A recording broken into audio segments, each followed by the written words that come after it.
these are really such appropriate scriptures. I think we use them each year, but that's okay. They work well.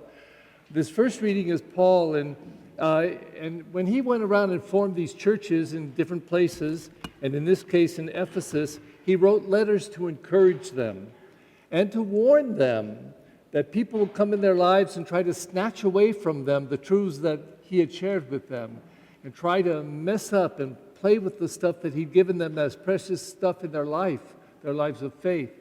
And so he warns them, but encourages them and tells them how special they are.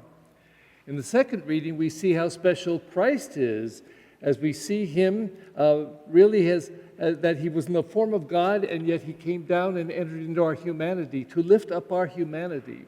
It's one of my favorite reflections about Jesus on the cross, and I like to say it, and I think it's true. I think that there were only 3 years that Jesus ministered publicly. He was born, and 30 years later, for 3 years, until 33 when he was crucified. And I think you can name the exact minutes where he was most divine, in my opinion. It was when he hung on that cross after they beat him, spit on him, stripped him, mocked him. They're bleeding him to death with nails through his hands and feet, shouting at him, laughing, mocking him. And he could have said a whole bunch of things, but he said this: "Father, forgive them all. They know not what they do." Those are incredible words. I think they're divine.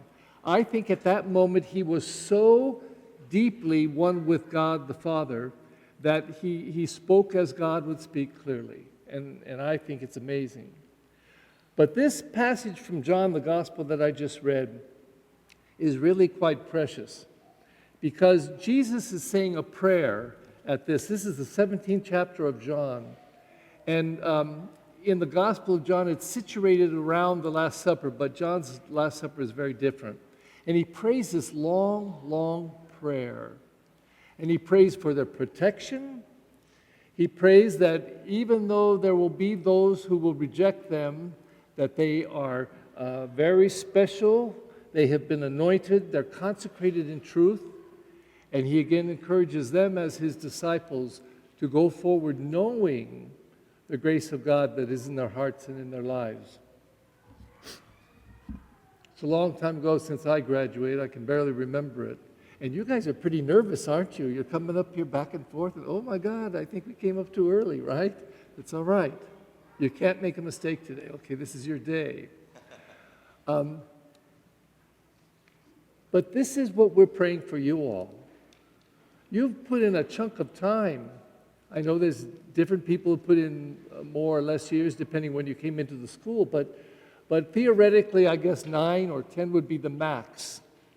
That's a chunk of time. That's a decade that you spent going through formation here, learning not only all the obvious like math and reading and spelling and all that stuff, but also contemplating in your head and in your heart your faith. Now, I know I have a unique perspective. I'm the only one who has this.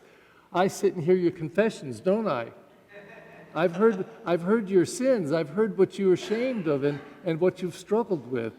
And I've heard you be so honest and so real as you've tried to look at your lives and how you have failed yourselves sometimes, and how you know the best person you really want to be. And that's what I think this celebration is about. It's not just to applaud your 8, 9, 10 years, whatever the many.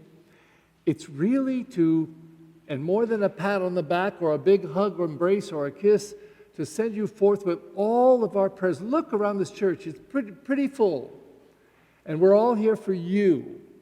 We're all here to pray for you. We're all here to, as best we can, make these words of Jesus in his prayer in the 7th chapter of John become a reality. That they, you, may be consecrated in his truth. That the truth of Jesus will live in you, dwell in you, and grow in you, and make you the best men and women that you could possibly be. So we send you forth and know that you've still got a long way to go. You know, one last thing, I just want to encourage you to keep your dream alive. Not let any circumstances of life extinguish your dream. I'm not trying to get all political on you, but I'm going to mention Obama for this reason. I cried the night he got elected because I realized it was almost an impossibility for a black man, a man of color in our country in those days and these days to be elected.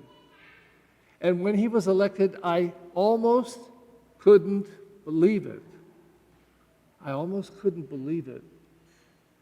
And I think that many people of color or whatever may feel that they couldn't do certain things or become certain things. I wonder what he was thinking and feeling that night when it finally became clear that he was elected. I wonder what he was feeling. I have a feeling that he thought the impossible had just happened.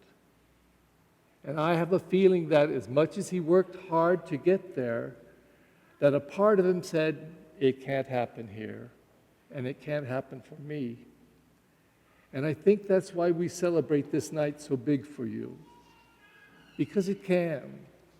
And it's so important that whatever dreams you have, that you keep working at them, you keep developing them, you keep deciding that you'll keep progressing and going forward. And if you keep that dream alive, and if you keep using all the gifts that you've already been given, not to mention the ones that you will still receive, who knows what will happen? I'd love it if one of you became president and I was still alive. I'd love it if one of you got elected to some other office, or anything that you do, because those aren't the only things, and they're not necessarily the best things. But tonight we honor you and celebrate you and thank God for you and pray for you, that you will keep progressing, keep becoming the very, very, very best that you can become. Please stand.